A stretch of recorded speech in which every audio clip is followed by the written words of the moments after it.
با درود به دوستان عزیز که دعوت پژوهش جنبش‌های اجتماعی ایران رو پذیرفتن، تشریف آوردن و با سپاس به آقای سعید حسینی که تشریف آوردن.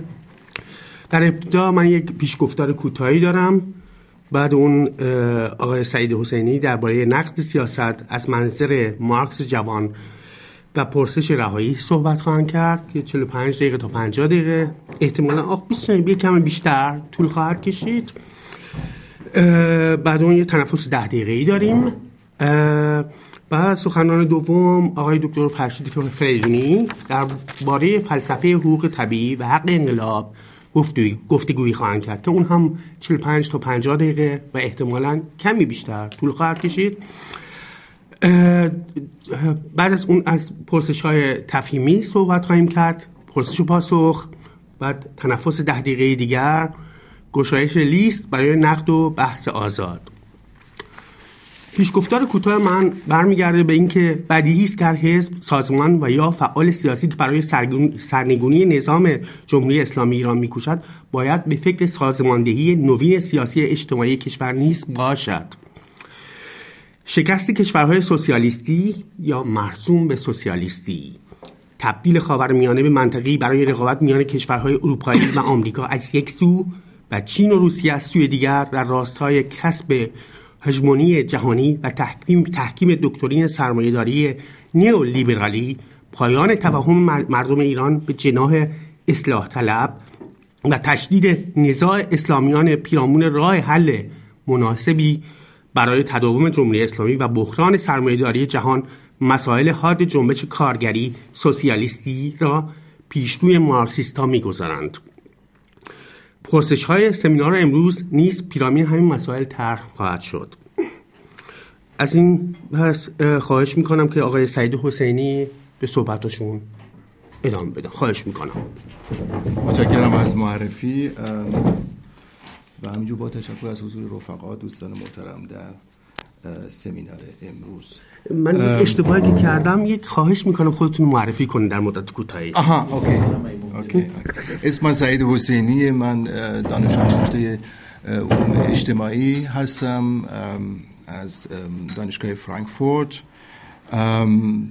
تا یه حدودی چی میگن دل مشغولی‌ها یا سرمشغولی‌های من بیشتر آثار نخستین مارکس هست و بخشن روشنگری، نقد دین و تو این رابطه به اصطلاح یه طرف تئوری شناخت هست و رابطه تئوری شناخت با نقد اجتماعی. تقریبا تا حدودی موضوعی است که من چند سالیه که با اون درگیر هستم و کاری هم که دارم می‌نویسم درباره ایران، سعی میکنم که این داده ها، این دریافت ها رو منظور بکنم توی تحلیل های سیاسی اجتماعی که من راجع به اوضاع ایران به ویژه بعد از انقلاب 1357 قراره که انجام بدم و روش کار میکنم.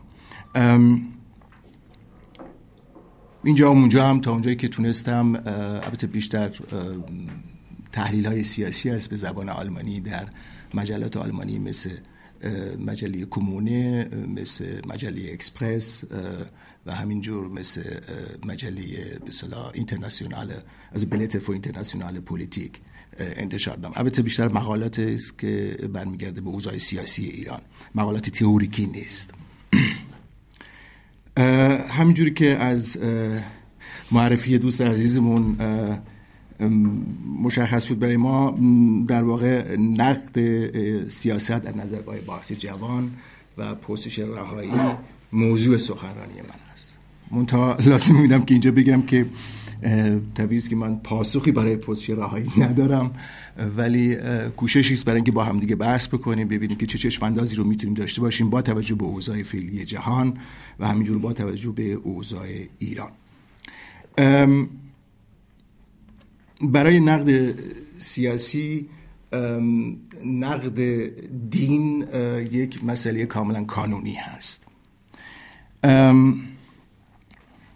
و خواهیم دید که چرا این مسئله قانونیه. من به اهمیت به اصطلاح نقد دین و سیاست توی خوانش‌های مختلفی که از مارکس میشه نمیپردازم، بلکه میپردازم به خود اهمیت نقد دین. مارکس در مقدمه نقد فلسفه هگل که در سال 1844 می نویسه، مقدمش رو با این جمله آغاز میکنه، میگه نقد دین پیش شرط هر نقدیه. برای ما این سوال به وجود میاد که چرا نقد دین پیش شرط هر نقدیه؟ چرا مثلا نقد سیاست نمیتونه این وظیفه رو به عهده بگیره؟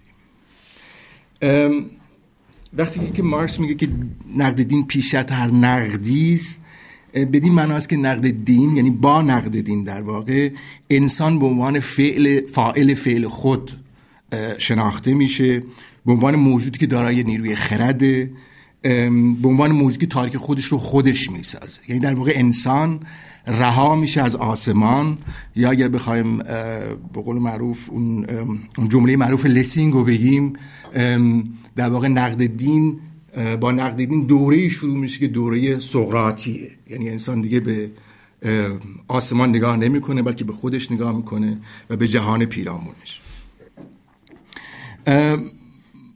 ما در همون نوشته میخونیم که بنیاد یک نقد غیر دینی بر این شالود و استوار است: انسان دین خود را میسازد و نه دین انسان را. در واقع این رابطه‌ای که قبلا در یا هنوزم در واقع هست در یزدان شناسی یا الهیات هست، رابطه‌ای که در باورهای دینی هست، نقد روشنگری میاد این رابطه رو برعکس میکنه. میگه در واقع ما سازندگان باورهای دینی هستیم، ما در واقع آفرینندگان خدای خود هستیم. همون مسئله که فویباخ در واقع بهش اشاره میکنه و گفته میشه چرخش فویباخش ونده به قول آلمان ها. در اینجا وقتی که مارکس میگه که نقد دین پیش شرط هر نقدی است و نتیجه این نقد این هستش که بنیاد یک نقد غیر دینی این هست که انسان دین رو میسازه، نه برعکس. همینجور که اشاره کردم، مارکس در واقع در اینجا اشاره داره به یکی از دستاوردهای بزرگ دوران روشنگری. روشنگرایی به مانند لاک، به مانند هابس، به مانند کانت میان با نقد خود در واقع حوزه خرد و ایمان رو از هم جدا میکنن. به ویژه این جدایی در فلسفه امپیرش به اصطلاح تجربی به اصطلاح انگلستان و تا یهودی فرانسه صورت میگیره. در واقع حوزه خرد و ایمان جدا میشه، جهان تجربی از جهان فرا تجربی جدا میشه که این کارو کانت میکنه با اون بس راجبه به اصطلاح نومنا اون فنومنا. نتیجه تجربیه و بس در واقع اینجا بیشتر نتیجه تجربی نقد دین هست. نتیجه تجربی نقد دین یا بگیم نتیجه به اصطلاح سیاسی نقد دین در جدای دین از دولت، جدای دولت از جامعه شهروندی که بخشی از این جامعه شهروندی که همون حوزه خصوصی هست که دین در اونجا جا داره، این جدایی اتفاق میفته و لحاظ تاریخی در واقع با انقلاب فرانسه است که نم نم میاد و شکل در شکل دولت خودش رو بیان میکنه و جدایی دین و دولت اتفاق میفته. با توجه به اینکه این خواسته جدایی دین از دولت در فرانسه اول فکر کنم سال 1905 هست که در قانون اساسیش میاد که دین از دولت کاملا جدا میشه. پس ما اینجا که میبینیم که در واقع نقد دین تنها به اصطلاح نقدی نیست که خود اتکا باشه، مستقل باشه، بلکه این نقد دین در واقع انسان رو به عنوان فاعل میشناسه. نتیجه تجربه یا سیاسی چیزی هستش که دین از دولت جدا میشه، حوزه ایمان و حوزه خرد از هم جدا میشن و در واقع میتوان گفتش که نقد جهان دینی هم برای آغاز روند شکل‌گیری روابط و مناسبات مدرن سرمایه‌داری تعیین کننده است و هم برای رفع این روابط است، یعنی برای فرار رفتن از این روابط و در واقع ترک کردن خاصه انقلاب سیاسی و انقلاب اجتماعی که اینا به نظر من از هم جدا نیستن، جزشون جزء یک پروسه تاریخی رو تشکیل میدن.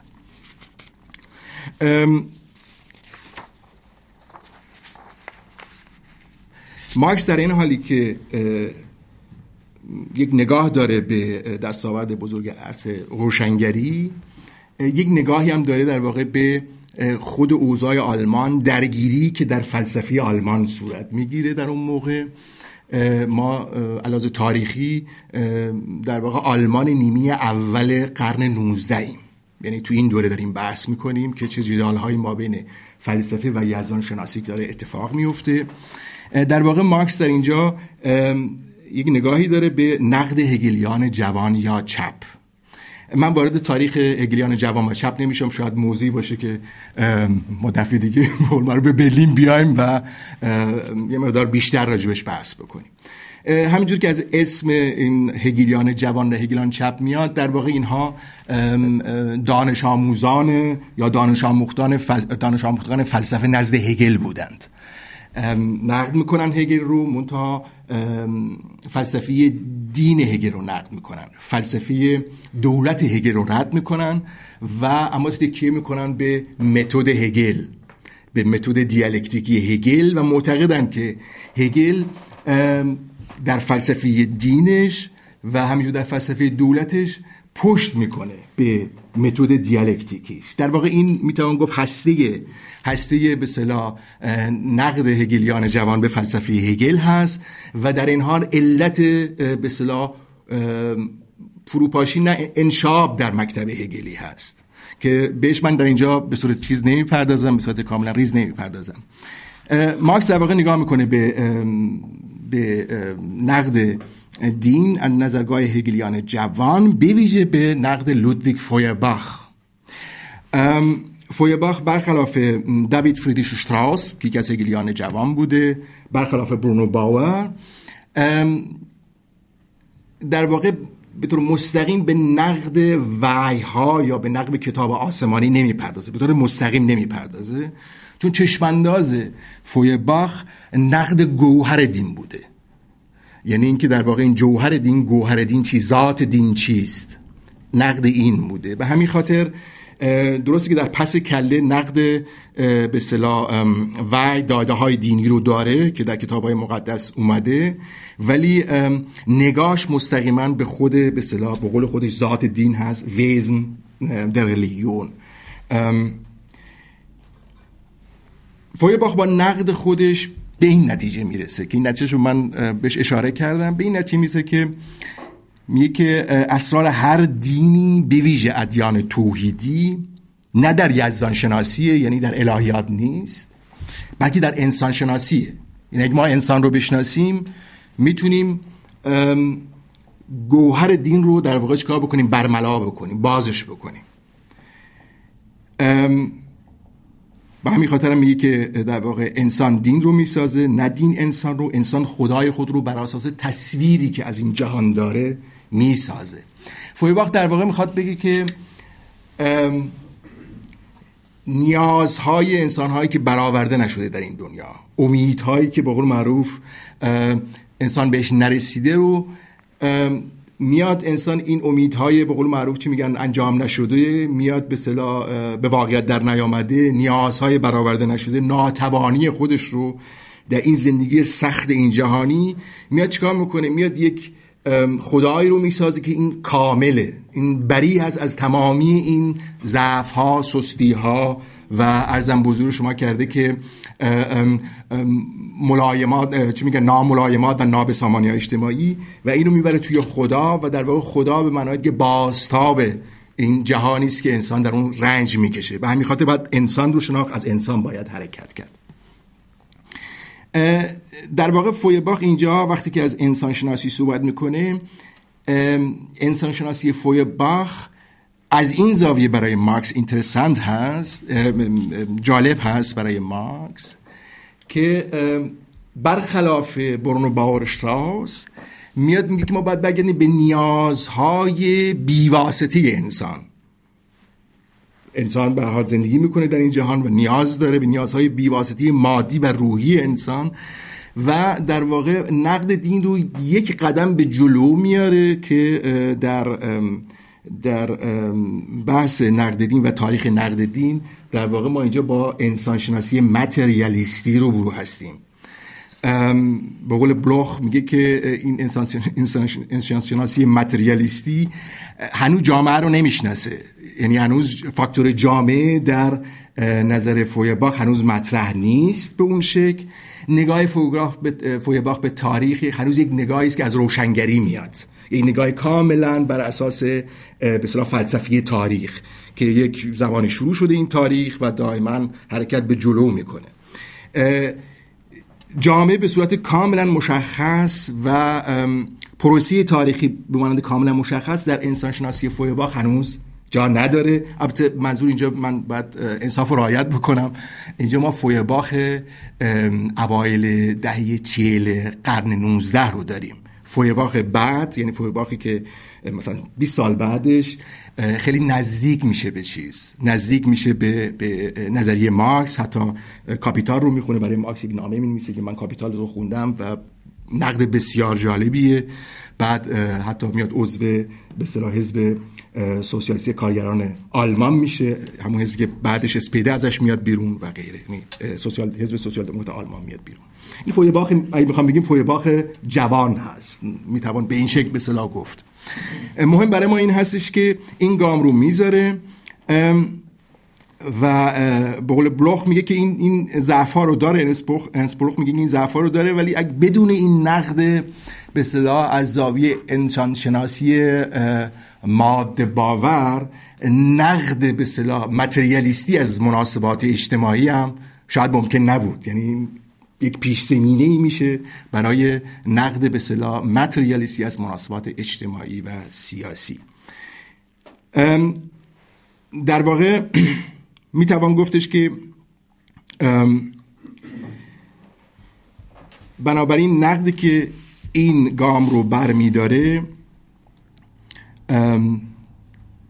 به ما این رو میگه، یعنی این وظیفه رو در مقابل هم لحاظ منطقی هم لحاظ سیاسی، وظیفه که البته نه، ولی این مانع رو برمیداره از جلوی ما که ما از این به بعد نقد خودمون رو همونجوری که مارکس میگه نقد آسمان رو به قول معروف به نقد زمین وصل بکنیم، نقد دین رو به نقد حق سیاست وصل بکنیم.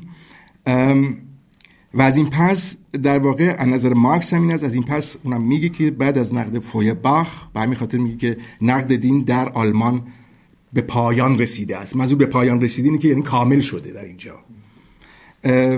مارکس مطرح میکنه که از این پس در واقع باید ما لبه تیز نقد رو روی روابط و مناسبات اجتماعی بذاریم که دین رو، نیاز به دین رو ممکن میکنه، بذاریم که دین رو، باورهای دینی رو تولید میکنه و باز تولید میکنه.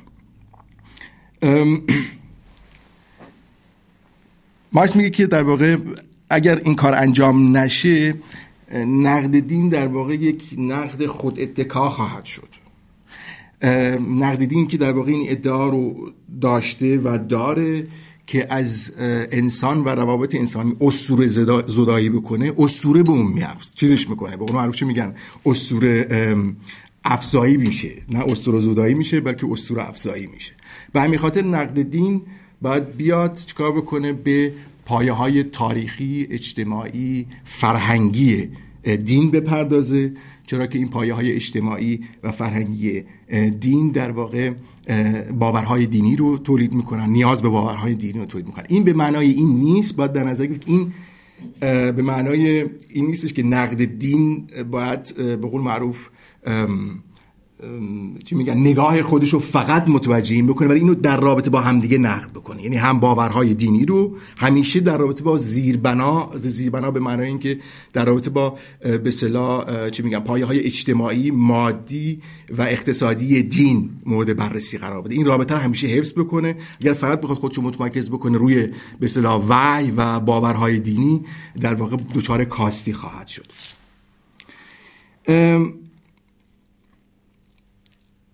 طبیعی است که این نقد دین که اتفاق میفته، این فقط به خاطر نقد دین نیست، بلکه یک پیش‌زمینه تاریخی، یک ضرورت تاریخیه که باعث این میشه که هیلگان جوان بیان دین رو نقد بکنن. بعد مارکس بیاد با اون نکاتی که من در اینجا مطرح کردم به این نتیجه برسه که ما باید فراتر از این بریم، باید بریم به نقد مناسبات اجتماعی. من به پیش زمینی تاریخ نقدین اینجا واقعا نمیتونم بپردازم، چون خیلی وسیعه، برمیگرده به تاریخ اجتماعی آلمان قبل از انقلاب 1848. من یاد داشتم میخوام مختصات این دوره رو بگم که ما با چه جامعه‌ای سر کار داشتیم در آلمان قبل از انقلاب مارس 1848 که در ژارگون تاریخ نویسان آلمانی به نام فورمز قبل از مارس معروف هست، فورمز سایت. البته اینم من اشاره بکنم، من به هیچ وجه معتقد نیستم که ما بین مفاهیم، نقد و مدل‌های فکری و اندیشگی و واقعیت جامعه یک رابطه مستقیم وجود داره. به این من معتقد نیستم که رابطه بی‌واسطه نیست، بلکه یک پروسه‌ای هست که این پروسه چند سویه است، دائما بدبستون اتفاق میفته بین به اصطلاح سوبژه انسان و جهان واقعیش، و از این بدبستون در واقع می‌بینی که در واقع یک مفهومی شکل میگیره، یک مدلی شکل میگیره، یک نقدی انجام میشه. اگر بخوام فقط به مختصات اصلی جامعه آلمان پیش از انقلاب 1848 اشاره کنم، میتونم چند نکته رو مطرح بکنم و از آن جمله ما با جامعه سر کار داریم که مناسبات قدرت هنوز کاملا مدرن و شهروندی نیست. شهروندی منظور من اینجا بورگلیش هست. میدونید که سنت آلمانی بورگلیش گزلشاف فرق میکنه با اینکه مثلا توی سنت به اصطلاح آنگلزاکسنی میگن دیگه.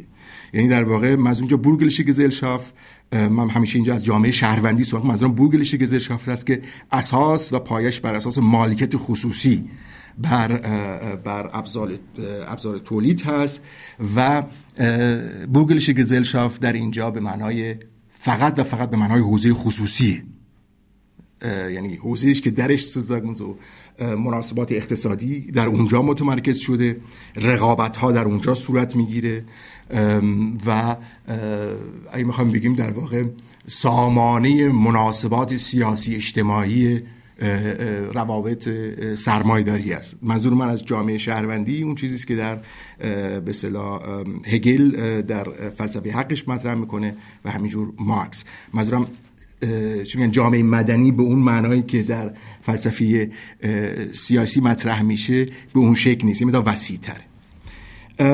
به هر حال در آلمان این موقع مناسبات قدرت هنوز کاملا مدرن و شهروندی نیست.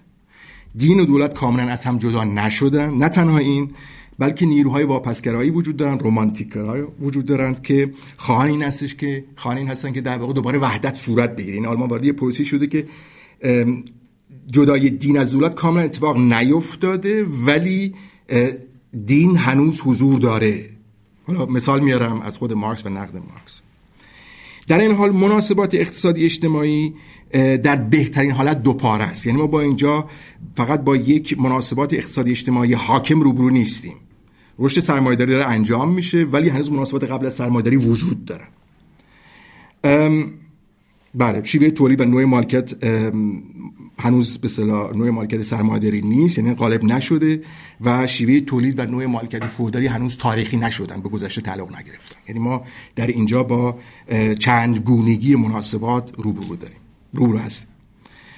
ساختار طبقات اجتماعی هم چند گونه است. یعنی مبارزه طبقاتی و ائتلافات مبارزاتی تنها عمودی نیست، از بالا به پایین نیست، بلکه افقیه و کاملا خیلی به قول میگن جریان دارد. خیلی یه شکل کاملا ثابتی رو نداره. در اینجا جنبش‌های رادیکال اجتماعی هم در یک وضعیتی قرار دارن که به ویژه از اونجایی که به اصطلاح اقشار شهروندی آلمان، اون من حالا اینجوری میگم گستاخی به اصطلاح اقشار شهروندی فرانسه رو هنوز نداشتن. دائما به دنبال ائتلاف بودن، دائما به دنبال به اصطلاح کمپرومیس، توافق بودن با اقشار به اصطلاح اشرافی، اقشاری که در واقع لحاظ تاریخی به دوران مناسبات فئودالی تعلق داشتن. بیشتر دنبال به اصطلاح توافق و ائتلاف با اینها بودن. به همین خاطر جنبش‌های رادیکال اجتماعی یا حتی جنبش‌های دموکراتیک در آلمان باید در مبارزه باید چی میگن در دو میدان میجنگیدن. یعنی هم باید یک طرف از خواسته های دموکراتیک دفاع میکردن، مطرح میکردن و دفاع میکردن، و در این حال هم باید چیکار میکردن؟ باید چشم‌اندازی که فرا از این خواسته ها بره. یعنی هم برای رهایی سیاسی، برقراری دولت مدرن شهروندی که جدای دین از دولت درش اتفاق افتاده، حق افراد به عنوان حق فردی به رسمیت شناخته شده، همین که در واقع مناسبات اقتصادی اجتماعی سرمایه‌داری نقد بکنن. من با اینکه زیاد میونه خوبی ندارم با این مفهوم ناهمزمانی و گذاری، ولی من فکر کنم اینجا کار من راه بندازه. من فقط از این زاویه به کار میبرم. آلمان اگه بخوام جمعش بکنیم در یک دوران یعنی مناسبات در یک دوران ناهمزمان بودن. یعنی هم ما مناسبات قبل از سرمایه داشتیم، هم داریم سرمایه‌داری که داره شکل میگیره. ما هم دولتی داشتیم که نیمه استبدادی بوده، یه مقدار به اصطلاح عناصر دولت مدرن رو داشته، یعنی به قول معروف مجلس محلی بوده. در این حال چیه؟ ما پادشاه داشتیم که نیمه استبدادی حکومت میکرد. ما طبقه کارگر داریم که نم نم داره شکل میگیره ولی غالب نیست. ولی عرضم بزرگ شما کرده که هنوز دهقانا رو داریم که با یک سری وابستگی ها و بندهای فئودالی. من اسمش میذارم در این دوره میتوان گفت جامعه آلمان یک جامعه است که ناهمزمانه و حالت چیه؟ حالت گذاری رو داره. گفتم با احتیاط، البته این کلمه ناهمزمانی اومده اینجا به کار ببرم. گود مایلم در اینجا به اصطلاح منزلگاه‌های مختلف نقد مارکس رو به سیاست مطرح بکنم و هدف منم در واقع اینجا هست که نم نم با همدیگه این که این نقد چه اتفاقاتی توش میفته، چه جوری رشد و گسترش پیدا میکنه، به نقد سیاست میرسه. برای نقد سیاست به نظر من مقالاتی که مارکس می‌نویسه در رهینیشه سایتونگ، در روزنامه‌ای که خود مارکس سردبیرش بوده از اکتبر 1842 تا مارس 1843 که این روزنامه ممنوع میشه، یکی از منابع بسیار جالبیه. و همینجور مقالاتی که مارکس در مجلاتی می‌نویسه که آلمانی‌های تبعیدی در سوئیس، در فرانسه میدادن بیرون. مثلا مثل انکدوت از آرنولد روگه میداده بیرون که از چپ‌های هگلی بوده، پیشرو بوده که در فرانسه، در پاریس میدادن بیرون، آلمانی‌ها و فرانسوی‌ها میدادن بیرون و غیره. نخستین مقاله که مارکس می‌نویسه و در واقع نخستین مقاله مارکس هست که مارکس در واقع به سیاست میپردازه. چون میدونی که به قول معروف چی میگن، بیوگرافی سیاسی مارکس با انگلس مدام فرق میکنه. انگلس اصلا مقالاتشو با مقالات انگلس مقالاتی است که مستقیما درگیر با مسائل سیاسی میشه. مارکس بعداً به مسائل سیاسی میپردازه. به هر حال نخستین مقاله است که مارکس در واقع به سیاست میپردازه. اسم مقاله هست اشاراتی درباره فرمان جدید سانسور دولت پرویس. این مقاله در سال 1842 نوشته شده. در واقع نقد فرمان دولتی دولت پرویس هست. این فرمان دولتی اگر اشتباه نکنم یک سال قبل از این مقاله بود، یعنی 1841 این فرمان صادر میشه. این فرمان میاد ممنوع میکنه که روزنامه‌جات رو ممنوع میکنه که اینا راجع به نابسامانی های سیاسی اجتماعی جامعه اون موقع ننویسن. اوکی، به هر حال سانسورم بعد یه چیزی رو ممنوع بکنه. منتها برای مارکس از اونجا مهمه که این نه تنها این کارو میکنه، بلکه میاد میگه ممنوع میکنه حتی نقد دین و باورهای دینی رو. یعنی هم مارکس میگه کریتیک در ریلیگیون، این من با آلمانی میگم برای ما جالبه، sowohl in besondere als auch im allgemeine، این یه بار داره. این نه تنها یک دین مشخصی رو بلکه اصلا دین رو میگه ممنوعه. توجه میکنی؟ یعنی نه تنها دین به اصطلاح مسیح با این دو فراکسیون بزرگش پروتستان و کاتولیکو یا دین یهود رو اصلا دین اصلا نقد دین ممنوع بوده. به همین خاطر معذرت میخوام که من اینجوری یه جمله آلمانی گفتم، ولی اینجا مهمه به نظر من باید توجه بکنیم. از این allgemein auch این besondere، حالا این خود این به قول معروف allgemein اون besondere میدونید که در فلسفه هگل یک بار خیلی چیزی داره، یک بار خیلی سنگینی داره، یعنی یکی از جزء از به اصطلاح مفاهیم خیلی مهم هگلی هست در فلسفه هگل. بماند اینجا در واقع مارکس از اونجایی که این فرمان نقد دین رو ممنوع میکنه، مارکس به رابطه دین و دولت میپردازه. یعنی میتونم بگم این منزلگاه، نخستین منزلگاه به اصطلاح نقد سیاست هست. از نظر مارکس میگه که دولت با ممنوع کردن نقد بایدها و نبایدهای دینی را مبنا یا زیربنای حقوقی و اخلاقی قانون دولتی قرار میده. از نظر مارکس بایدها و نبایدهای دینی یا قوانین و اصول دینی تنها به حوزه خصوصی به جامعه شهروندی تعلق دارن، نه در حوزه عمومی. به حوزه عمومی تعلق ندارن یا همون حوزه دولت تعلق ندارن. دلیلش هم مشخصه، میگه چرا تعلق ندارن؟ به خاطر که هر دینی معتقده که حقیقتی که بهش باور داره این حقیقت تامه و ادیان دیگه دارای این حقیقت نیستن. یعنی هر دینی دارای حقیقت خودشه. به همین خاطر اصول و قوانین دینی اساسا نمیتونند بنیاد قانون رو تشکیل بدن.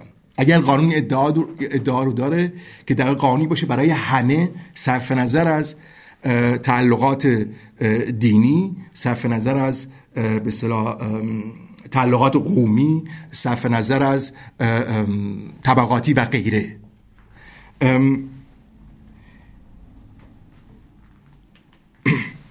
به همین خاطر مارکس میگه که قانونی که در واقع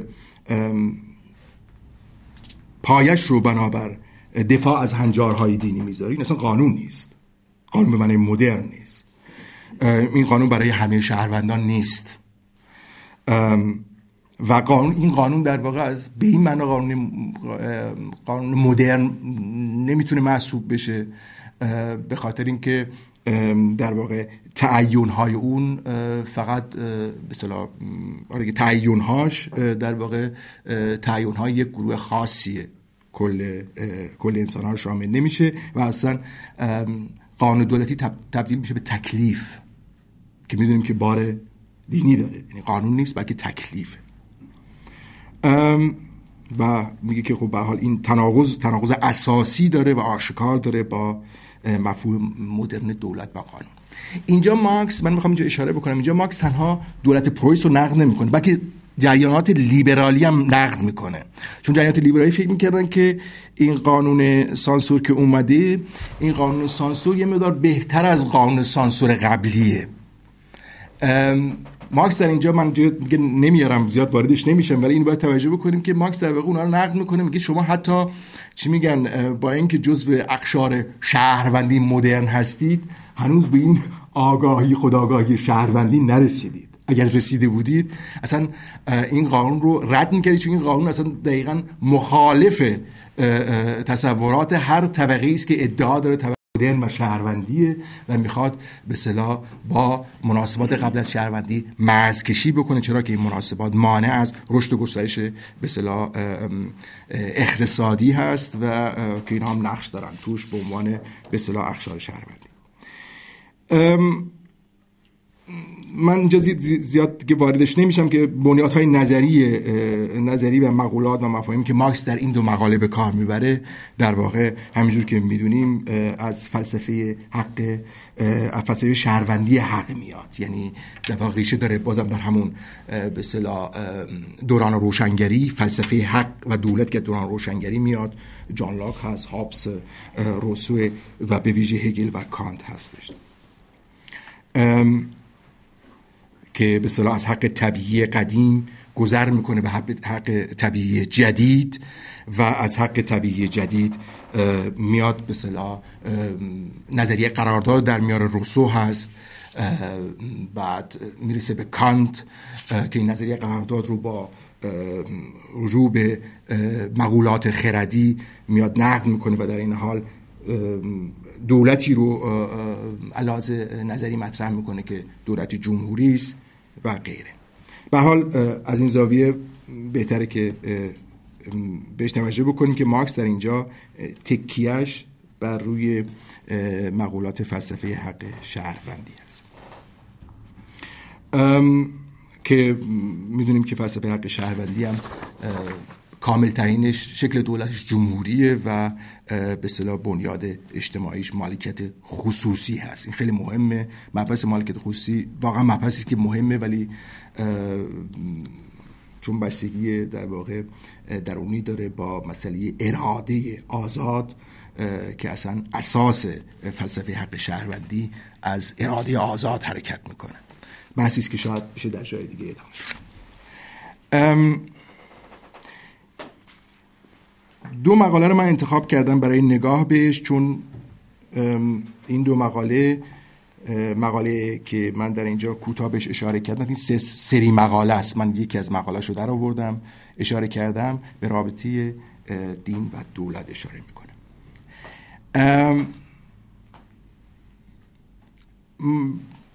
در واقع 3 مقاله هستش که در این 3 مقاله مارکس به نظر من یه مقدار نقد سیاستش یه مقدار مشخص‌تر میکنه. منظور من در اینجا کنکرت تر میکنه. مقاله نخست مذاکرات مجلس ششم راینه که در سال 1843 نوشته میشه. مارکس میاد در واقع این مذاکرات درباره سانسور بوده. مارکس میاد با تحلیل گفته‌ها مواضع نمایندگان متوجه یک مسئله میشه و اون اینه که میگه این نمایندگان وقتی که دارن موضع گیری میکنن درباره سانسور، مواضع اینا با خاستگاه اجتماعیشون چندان چی میگن ناهمخوان نیست.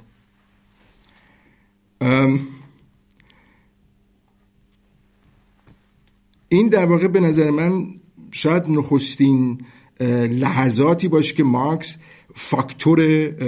فاکتور اجتماعی رو وارد میکنه در به اصطلاح جدال سیاسی، در به اصطلاح تعاریفی که راجع به حق میدن، راجع به مناسبات سیاسی میدن یا راجع به دولت میدن. من اینجا رو بهتر براتون بخونم چون جالبه. میگه که هنگامی که یکی از نمایندگان اصناف شهری آزادی مطبوعات را زیر مجموعه آزادی کسب و کار میکنه و به این ترتیب برای این اهمیت درجه دوم قائل میشه، مارکس مینویسه که همونطور که رامبراند مادر مقدس یا مریم مقدس را به شکل زن دهقان هلندی ترسیم میکند، چرا باید تصور نماینده اصناف شهری از آزادی فراتر از نوع آزادی برود که برای او کاملا آشناست.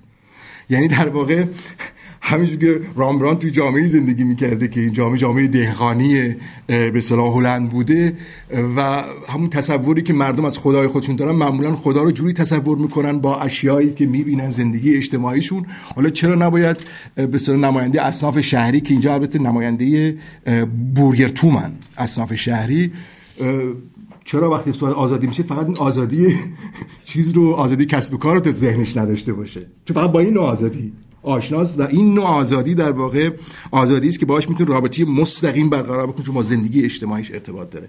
از این زاویه به نظر من جالبه. اینجا توجه میکنید اینجا در واقع بازم همون مسئله چیزه، نقد دین، پایه اجتماعی نقد دین، روابط مناسباتی که نقد دین براش استوار و اونزوایته. یعنی این هنوز توی این درگیری ها اهمیت نقد دین رو بازم میبینیم توی این درگیری، مدار توجه بکنیم.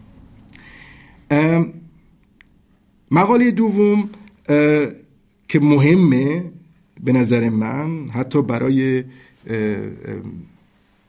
تاریخ نقد اقتصاد سیاسی، کاپیتال مهمه، مذاکرات مجلس درباره قانون روبودن چوبه که مارکس در سال 1842 می‌نویسه. مارکس در این مقاله برای نخستین بار مسئله اجتماعی اشاره میکنه و باش درگیر برای نخستین باره. مسئله اجتماعی منظور هم مسئله فقره، سوسیال فراگ به قول آلمان ها، برخورد میکنه و با نهاد مالکیت خصوصی درگیر میشه. در آثارش اینجا اونجا ما داریم مالکیت خصوصی، میگه مثلا در تزای دکتراش هم میاره، ولی اینجا فکر میکنم که مشخص‌تر میشه و کلنجاری مستقیم داره با مالکیت خصوصی. جریان این لایحه این به اصطلاح لایحه قانونی که بعد قانون میشه این بوده که دولت یه لایحه میده به مجلس، از مجلس میخواد که از این پس جمع‌آوری هیزم در جنگل‌های آلمان رو ممنوع بکنن. این نه تنها اون بلکه حتی در جنگل‌های خصوصی آلمان رو، در جنگل‌های خصوصی آلمان جمع‌آوری هیزم میگه بعد ممنوع کرد. حتی شکار در جنگل‌های خصوصی ممنوع میشه. جمع‌آوری گیاهان هرز دارویی ممنوع میشه. یعنی در این لایحه بود. و حتی چراندن به اصطلاح گوسفندان در مراتع خصوصی ممنوع میشه. البته میدونیم که این پیامد در واقع رشد و گسترش مناسبات سرمایه‌داریه که داره اون آخرین بازمانده های مالکیت جمعی رو داره چیز میکنه، خصوصی میکنه، فرشلیشه میکنه، داره به اصطلاح از بین میبره. این پیامد اون هست. مارکس با این قانون مخالفت میکنه. از نظر او جمع‌آوری هیزم یعنی چوب‌هایی که بر اثر باد و باران از شاخه درختان جدا شدن دزدی محسوب نمیشه. چرا؟ بدین خاطر دزدی محسوب نمیشه که عمل جمع‌آوری هیزم یعنی کار انجام شده، عمل جمع‌آوری هیزم به تنهایی حق مالکیت بر هیزم رو مشروعیت میبخشه. در اینجا مارکس داره یه نگاهی به جان لاک داره. در واقع با جان لاک در تعریف مالکیت تغییر ایجاد میشه. جان لاک میاد میگه که من مالک یک شیء خارجی هستم هنگامی که من این شیء خارجی رو کار روش بکنم و این رو چیکار بکنم؟ فرمش رو عوض بکنم. من مالک اونم. مارکس اینجا میگه خب فرم این چیز رو، چوب رو باد و باران عوض کردن، شکستن، انداختن روی زمین. دهقان بدبختم اومده چیکار کرده؟ جمع کرده. عمل جمع‌آوری این مالکیت رو مشروعیت میده.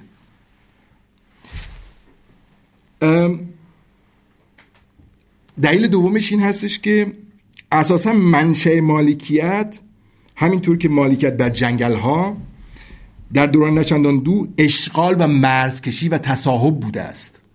در اینجا مارکس داره برمیگرده این نقد به اصطلاح درون مایه یا درون ذاتی مارکس.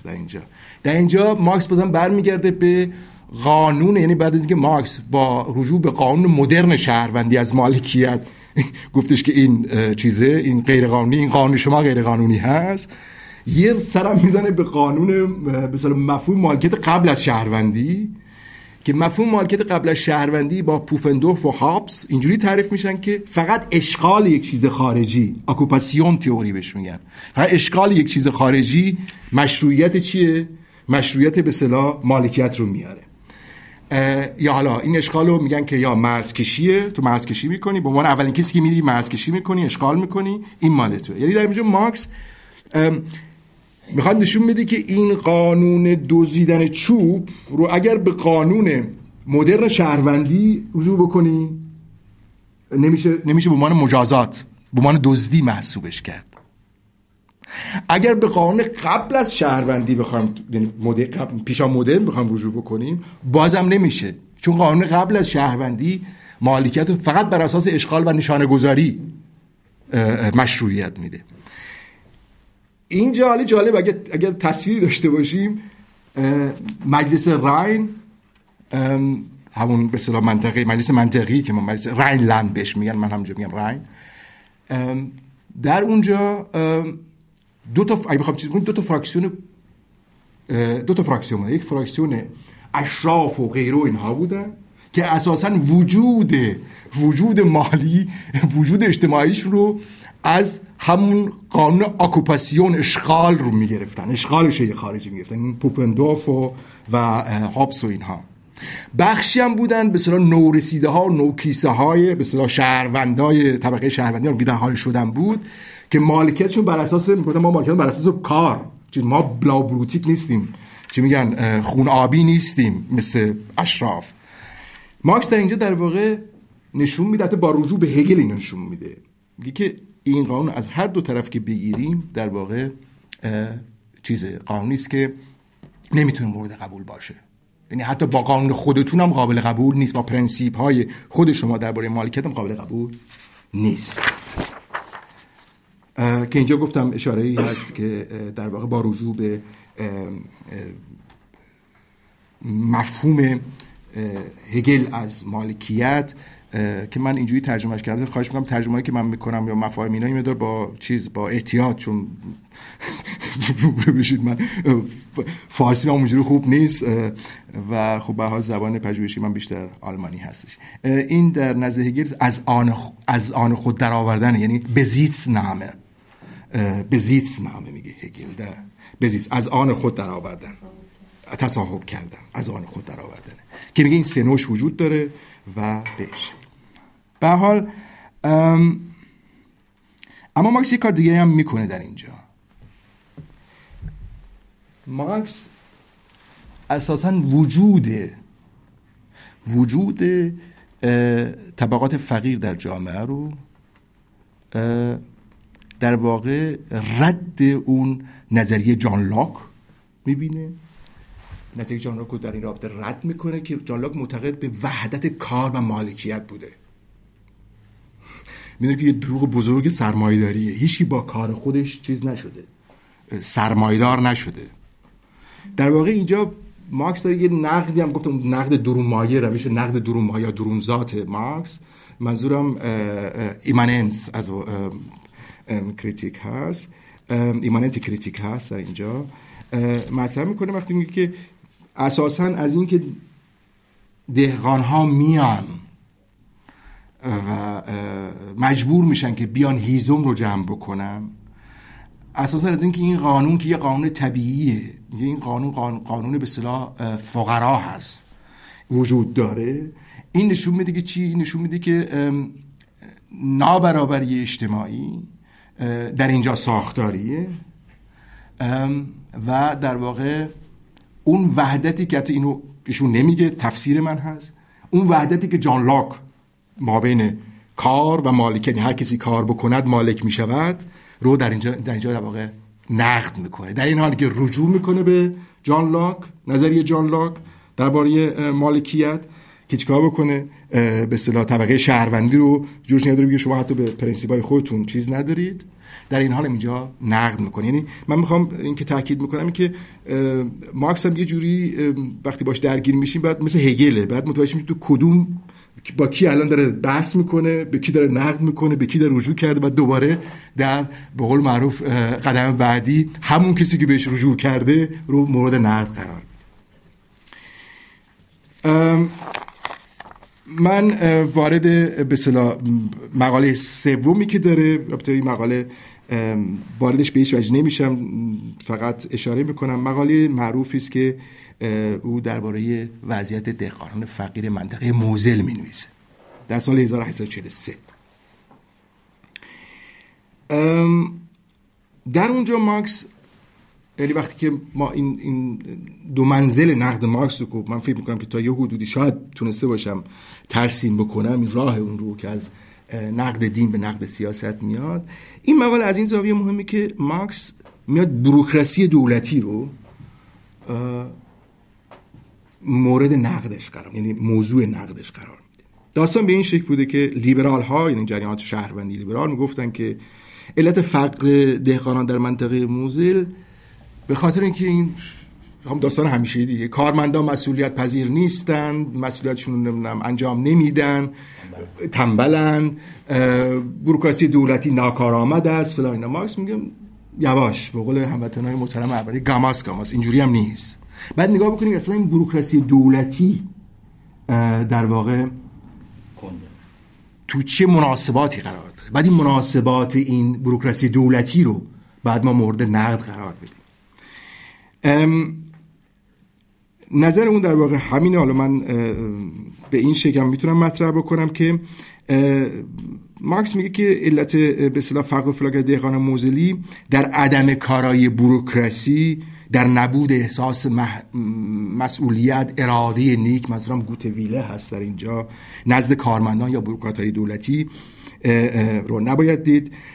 مارکس با تاکید به اهمیت نقش بوروکراسی دولتی، یعنی اهمیتش رو رد نمیکنه مارکس، اهمیت نقش بوروکراسی دولتی و ساختار آن بر این باوره که برای درک و ریشه یابی فقر دهقانان موزلی باید چشم خود رو متوجه مناسبات و ساختاری کنیم که بوروکراسی دولتی بر شالودی اون استواره و از سوی اون باز تولید میشه.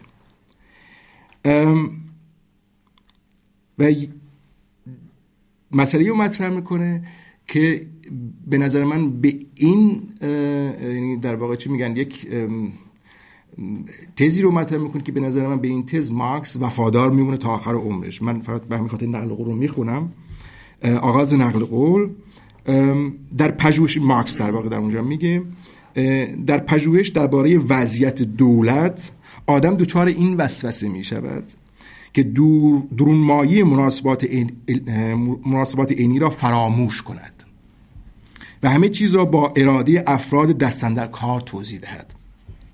اما مناسباتی هستند که هم اعمال افراد عادی و هم مسئولین امور را تعیین می‌کنند. این مناسبات به همان اندازه مستقل از اراده آنهاست که نفس کشیدن انسان. بنابراین باید در جایی که به نظر می‌رسد فقط افراد تأثیر گذارند، همواره تأثیر مناسبات را مد نظر داشته باشیم. پایان نقل قول. اگر چیز باشه اینه که مارکس در واقع میاد میگه بعد رجوع بکنیم پدیده هایی که در سطح هست، بعد رجوع بکنیم به ساختارها، نگاه به ساختارها داشته باشیم، نگاه به مناسبات اجتماعی داشته باشیم، در سطح نمونیم، نابسامانی ها، خرابی ها، کوشش ها این رو فقط در افراد نبینیم، بلکه دائما بریم به این طرف که این افراد تو چه مناسباتی، چه ساختارهایی، تو چه سامانه‌ای به اصطلاح وجود داره. که به نظر من این مقاله از این زاویه مهمه که در واقع نقد دین و سیاست رو با نقد مناسبات اجتماعی داره چیکار میکنه، پیوند میده، اگرچه منزلگاه نخستینه، یعنی هنوز باید یه مقدار صبر کرد که این مقدار مشخص‌تر بشه.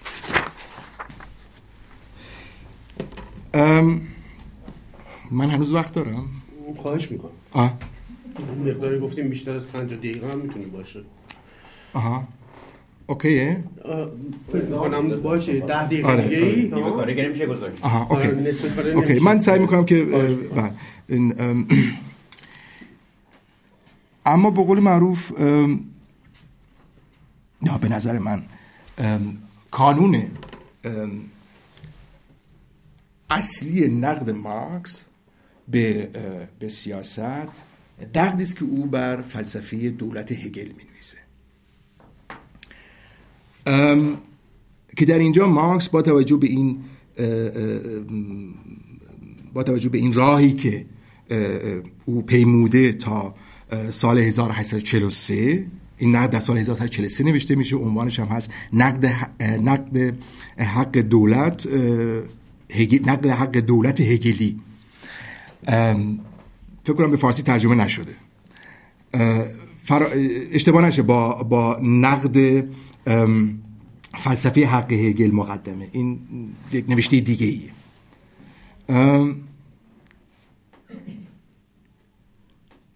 در واقع مارکس اینجا، چشمانداز مارکس اینجا نقد گوهر دولته، یه نقد خود دولته. حالا این دولت شکل سلطنتی داشته باشد یا جمهوری داشته باشد نیست، این چشمانداز نقده.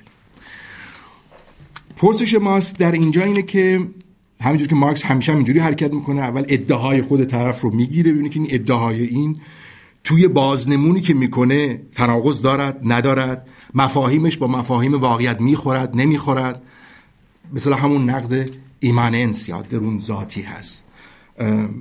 من اگه مقدار تکراری میشه من فقط تاکید میکنم که بتونیم همدیگه رو بفهمیم، یعنی بتونیم شما رد پای بازنمون منو بتونید بیاین باش. به همین خاطر من اینجا اونجا تاکید میکنم که این رو همیشه تو ذهنمون داشته باشیم، میتونه فکر میکنم به ما کمک بکنه. سوال مارکس در واقع اینجا اینه که آیا هگل موفق میشود تعریفی که از دولت ارائه میدهد بیان کامل آشتی یا وحدت منافع عام با منافع خاص، اراده فردی با جمعی باشد؟ بالاخره آیا دولت هگل دولت آزادی کامل انسانه؟ همینجور گفتم نقد مارکس در اینجا نقد گوهر دولته. حالا اینا چرا همینجور پوزیشنی داره؟ چون هگل معتقد بوده که تمامی فلاسفی قبل از من که اومدن به دولت پرداختن، به ویژه فلاسفی حق طبیعی که موضوع رفیق عزیزم فرشید فریدونی هست، اینا نتونستن ما بین حوزه خصوصی و حوزه عمومی منافع جمع و منافع به اصطلاح فردی آشتی به وجود بیارن. یعنی دولتی بیاد که این دولت در واقع نماینده همه مردم باشه و همه شهروندان هم خودشون رو یک جا به قول معروف یک زمان هم تابع دولت و هم شهروند، یعنی هم به عنوان فرد حوزه خصوصی مثلا سعید حسینی، هم به عنوان سعید حسینی که در واقع چیه؟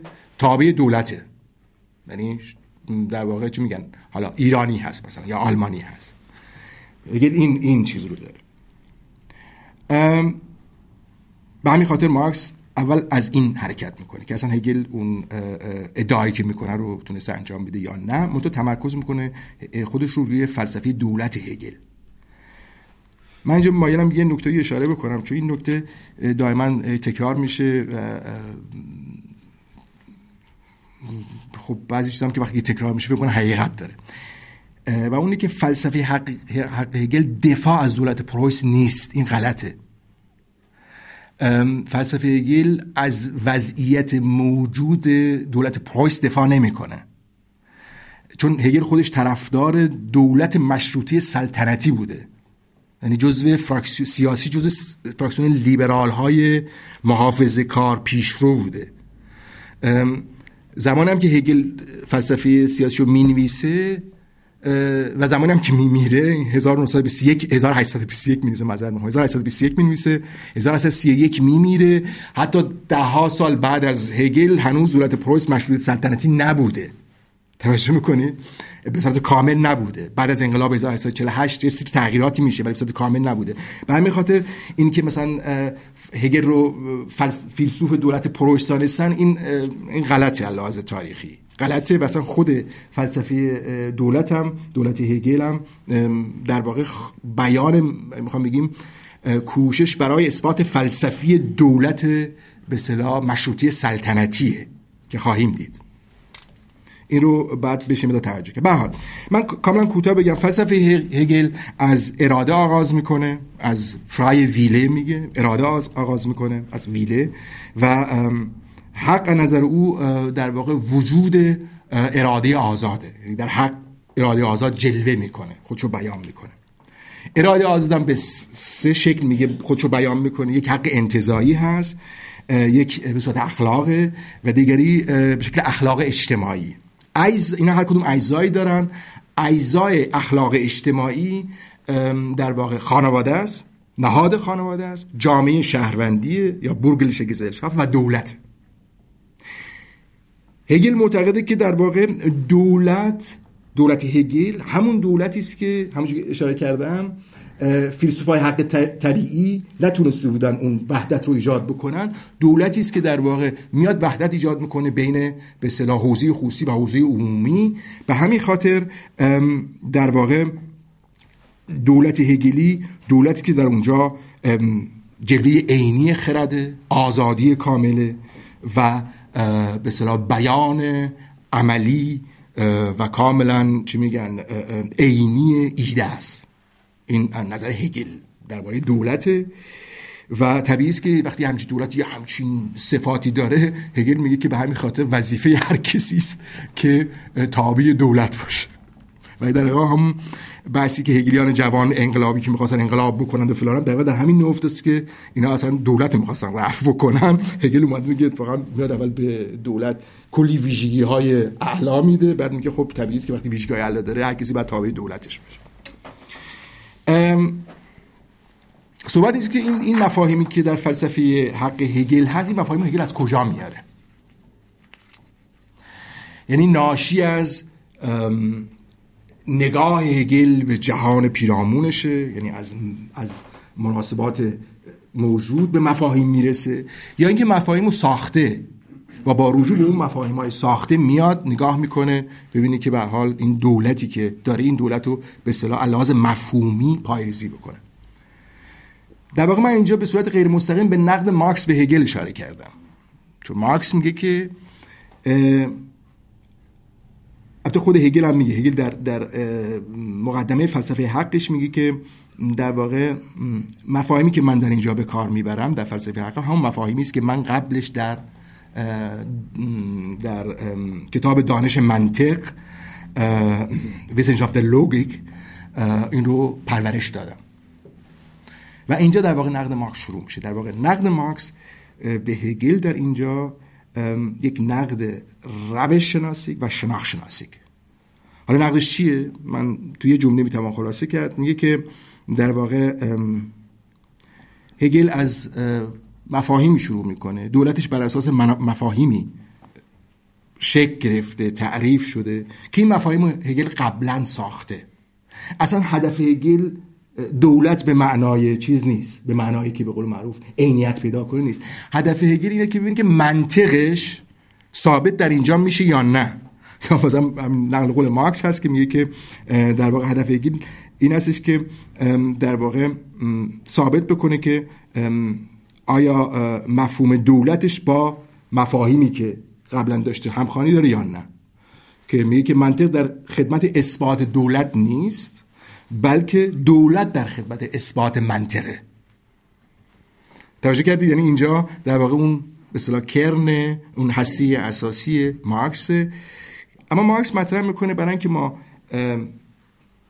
تعریفی از دولت، این تعریف انتزاعی نباشه، باید چیکار بکنیم؟ باید همواره از واقعیت حرکت بکنیم، یعنی از جهان واقعی حرکت بکنیم و تو این پروسه به اصطلاح فرض کن درگیری با جهان واقعی مفاهیم خودمون رو پرورش بدیم. و میدونیم، من تکرار میکردم که این مفاهیم این درگیری یکسره نیست، رابطه یکسره نیست. این در واقع کرن اصلی نقد مارکس به هگل هست.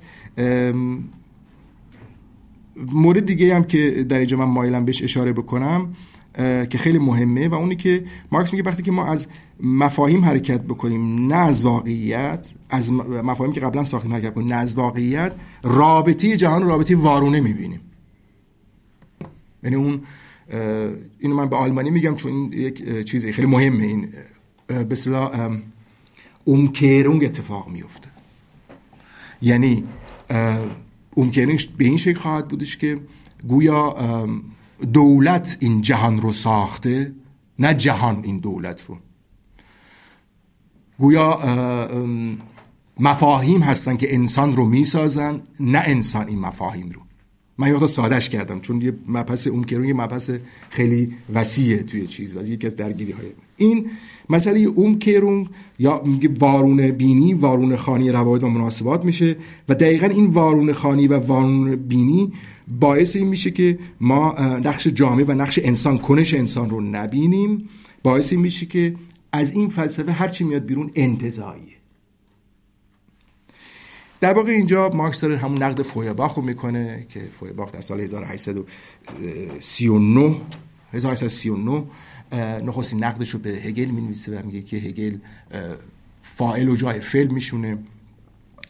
ارزم بزرگ شما کرده که به مانند یزدان شناسی خدا رو خالق انسان میدونن، ایشون میاد به اصطلاح چیز رو میاد وارونه میکنه و میاد مثلا فعل رو به جای فاعل میشونه، در صورتی که این رابطه برعکسه. من به شکل مطلوب هگل این بخش رو ول میکنم چون طولانی میشه، فقط به نقد مارکس میپردازم در اینجا.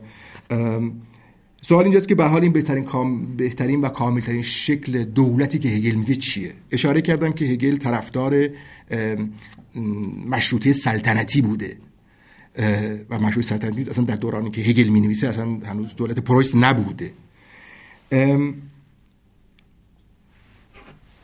دولت یا شکل دولت مشروطه سلطنتی که هگل مطرح میکنه میتوان به نوعی سنتزی دانست از دولت استبدادی پیشا مدرن پادشاهی و دولت جمهوری مدرن، چون واقعا این عناصر هم داره.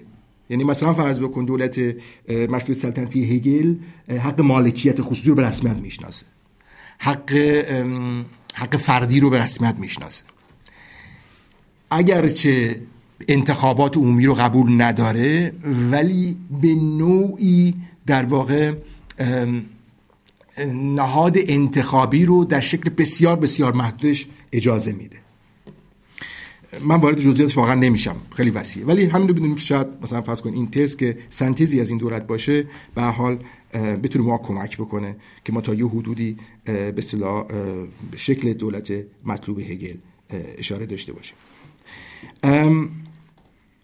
طبیعی است که در این قانون اساسی خیلی مهمه، در این قانون اساسی یعنی قانون اساسی دولت مشروطه سلطنتی همه انسان‌ها شهروند شناخته نمیشن. یعنی ما اینجا با جامعه‌ای روبرو هستیم که در این جامعه کسایی فقط شهروندن که یا جزء یک صنف مشخصی باشن، مالیات داده باشن، به حال مالکین یا به بیان کاملا ساده‌تر کسانی در این جامعه به اصطلاح هرمی، جامعه هرمی بوده و قانون اساسی دولت هگل هم هرمیه، کسایی در این جامعه شهروند بودن که لحاظ مالی مستقلن.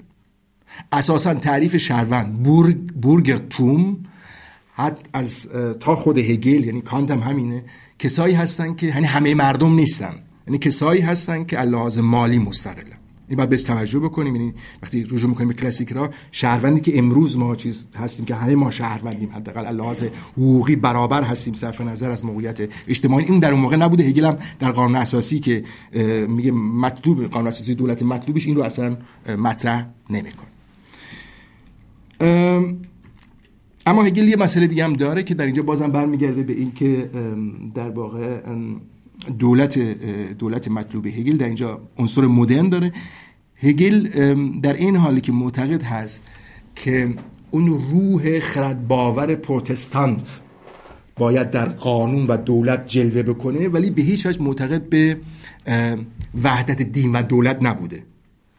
دین و دولت هم یکی از عناصری است که در واقع به دولت هگلی یک چیز مدرن میده، یعنی یک عنصر مدرن، یک لحظه مدرنی رو واردش میکنه. معتقد به چیز بوده، معتقد به جدایی دین از دولت بوده هگل. علتش هم این بوده که توی نوشته های دوران جوانیش هست که در واقع نمیدونم ترجمه شده ولی به آلمانی همون به اصطلاح تئولوژی یوگنشریفتن که هگل دوران جوانیش می‌نویسه به اون وفادار هست. دین رو هگل یک امر درونی میدونه، به همین خاطر معتقد نیست که دین باید بیاد در حوزه عمومی که امر بیرونیه دخالت بکنه. به همین خاطر معتقد به جدایی دین و دولت بوده، در این حالی که معتقد بود که روح خردباور یا خردگرای پروتستانت باید در دولت یک جورایی در دولت و کارکرد دولتی حضور داشته باشه. نقد مارکس در واقع در اینجا به دو مقوله اساسی برمیگرده که هر دولتی خودش رو با اون تعریف میکنه. یک، مارکس میگه نگاه بکنیم ببینیم که اصلا هگل چه تعریفی از حاکمیت داره، چون هر دولتی خودش با حاکمیت تعریف میکنه دیگه، سوورنیتیت. دو، اینکه نگاه کنیم قانون گذاریش چیه، یعنی این قانون گذاری چجوری خودش مشروعیت میده.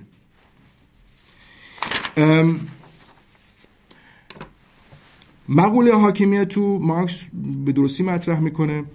میگه که مشروطه سلطنتی سویتردینگ میگه بهش، میگه سویتردینگ یعنی دو پاره. مثلا چه میدونم یه کسی که سرش فلاش انسان بدنش مثلا حیوانه، میگه این سویتردینگه، این دو پاره است. چرا؟ به خاطر اینکه ما در مشروطه سلطنتی با دو نوع حاکمیت روبرو هستیم.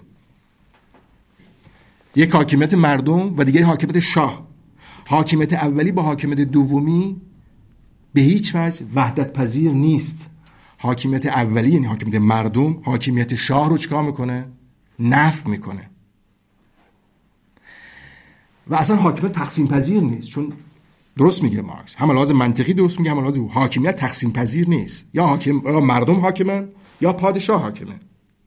یه نگاه به ایران بکنیم دیگه.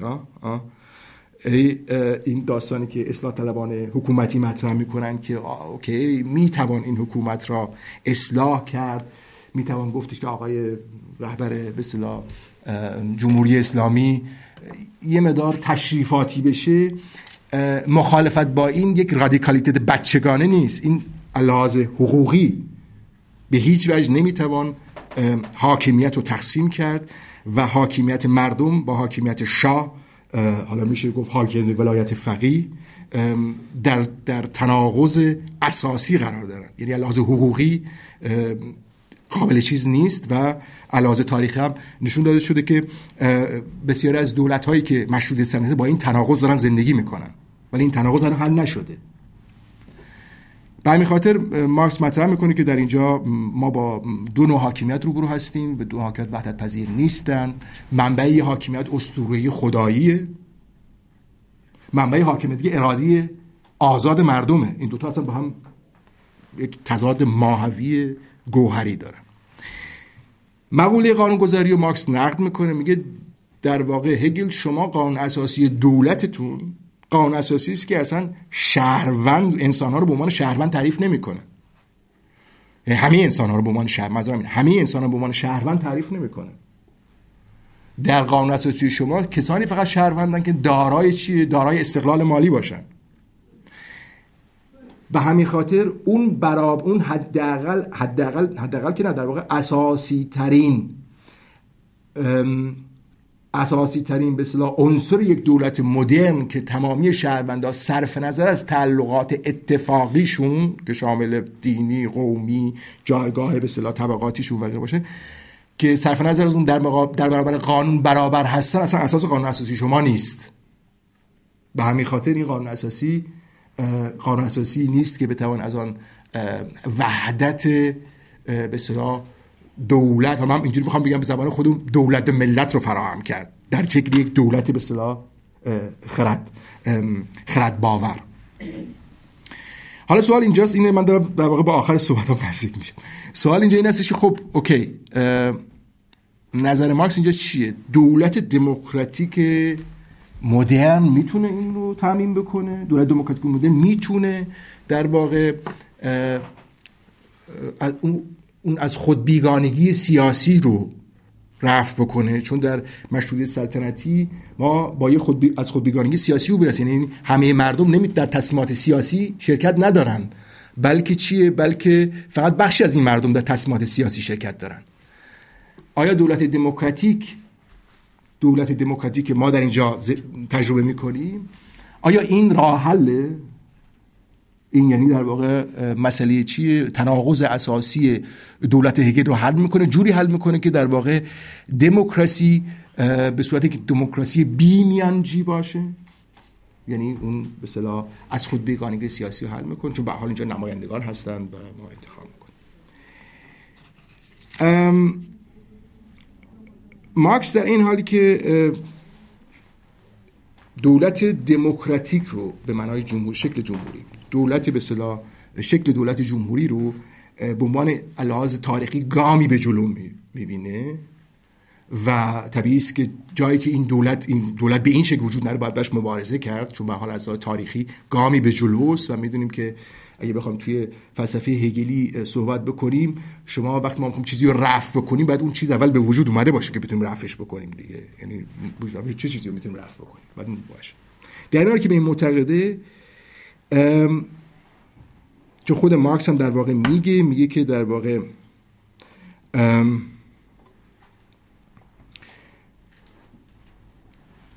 میگه در واقع اسرار هر قانون اساسی، منظورش اینه اسرار هر دولتی دموکراسیه، ولی منظور مارکس از دموکراسی دولت دموکراتیک نیست. این خیلی مهمه بهش توجه بکنیم. مارکس معتقده که در واقع در دولت دموکراتیک درسته که تمامی تعیین‌های بیرونی و خارجی، ویژگی‌های طبقاتی، قومی، فلان اینها اللحاظ حقوقی رفع میشن، یعنی همه ما میشیم به اصطلاح انسان برابر. ولی دولت دموکراتیک رفع، یا اینجوری بگم رفع به اصطلاح تمام تعیین‌های خارجی میشه پیش شرط دولت دموکراتیک. توجه کردید؟ میشه پیش شرط دولت دموکراتیک. یعنی در واقع میاد میشه توی جامعه مدنی، یعنی جامعه مدنی، ما در جامعه مدنی به عنوان شهروندی هستیم که شهروند مشخصیم با تمام ویژگی هامون، و جامعه مدنی خودش پیش شرط دولت مدرنه. جامعه در واقع دولت مدرن این تعیین ها رو اللحاظ حقوقی از بین میبره، پیش شرط خودش میکنه، ولی رئال از بین برده نمیشه این به اصطلاح نابرابری ها. منظور اینجا مارکس بیشتر نابرابری های اجتماعی هست، مادی. بله. این یه موردشه. به همین خاطر میگه که شکل مارکس میگه جمهوری سیاسی، منظور همون دولت دموکراتیک مدرن هست، میگه در واقع شکل انتزاعی دموکراسی هست، یا به معنای دیگه میگه که این در واقع کامل ترین شکل رهایی انسانیه در چیه؟ در شکل تاکنونی دولت ها. به این شکل مطرح میکنه. دلایل دیگه که مارکس میاره در مورد که این دموکراسی انتزاعی هست، مثلا این هستش که پیش شرط این دولت همونجور گفتم جامعه شهروندیه و بنیاد جامعه شهروندی بنابر مالکیت خصوصی هست و روابط مناسبات کالایی به عنوان مناسبات اجتماعی. البته به همین خاطر مارکس معتقده که این دولت دموکراتیک شهروندی اگر چه لحاظ تاریخی یک گامی به جلوست، این دولت نه از خود بیگانگی قدیمی ترین نوع از خود بیگانگی، یعنی از خود بیگانگی دینی رو رفع میکنه، چون خود رفع نمیکنه، بلکه اجراش میده که آقا تو به حوزه خصوصی تعلق داری، به جامعه مدنی تعلق داری و اساسا جامعه مدنی هم پیش شرط دولت مدرنه، یعنی جدای به اصطلاح حوزه سیاسی و حوزه عمومی و حوزه خصوصی در واقع پیش شرط دولت مدرنه. نه تنها اون شکل قدیمی از خود بیگانگی رو رفع نمیکنه، بلکه حتی این رو از خود بیگانگی انسان رو شدت بهش میده. چرا؟ به خاطر اینکه بنیاد اجتماعی این دولت در واقع مالکیت خصوصی، روابط مناسبات کالایی، جان کلامی که بنیاد به اصطلاح مادی این دولت یا پیش شرط این دولت هم میتوان گفت نابرابری اجتماعی و تولید نابرابری. به همین خاطر این در تناقض خواهد افتاد. چگونه دولتی که پیش شرطش بنیادش بر نابرابری، تولید نابرابری هست، میتونه چیکار بکنه؟ میتونه به اصطلاح از خود بیگانگی سیاسی کاملا رفع بکنه و میتونه چیکار بکنه؟ میتونه در واقع دموکراسی بدون میانجی رو برقرار بکنه. به همین خاطر مارکس معتقده که اگر ما بخواهیم در واقع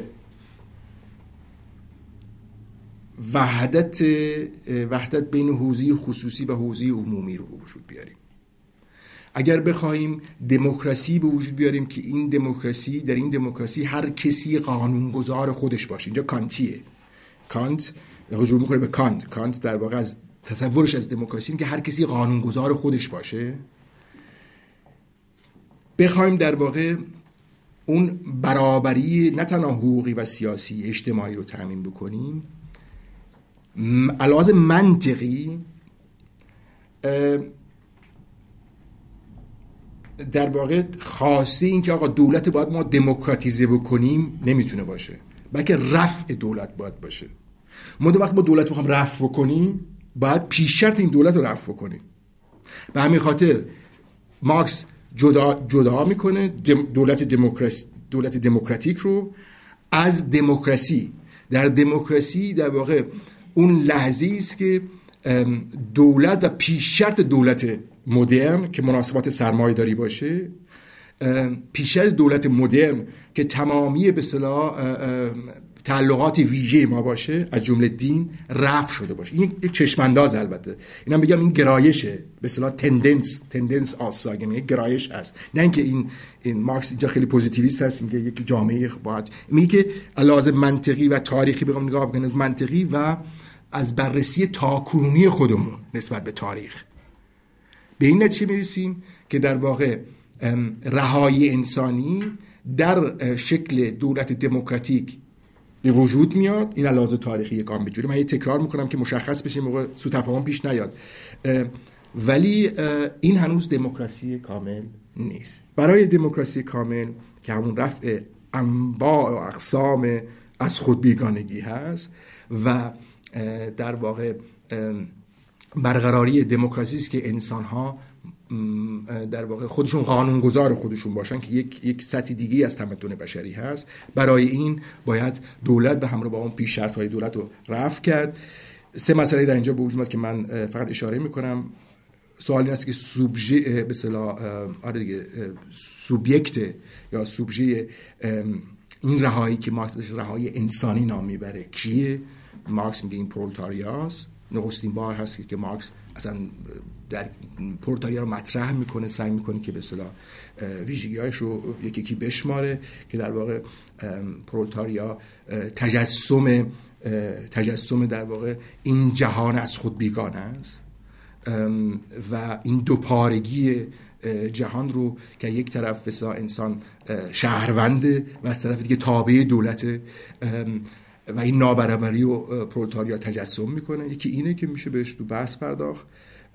بعد مسئله رهایی سیاسی و رهایی انسانی هست، رابطه این هاست و همراه با اون مسئله انقلاب سیاسی و انقلاب اجتماعی. من از حوصله شما، صبرتون تشکر میکنم.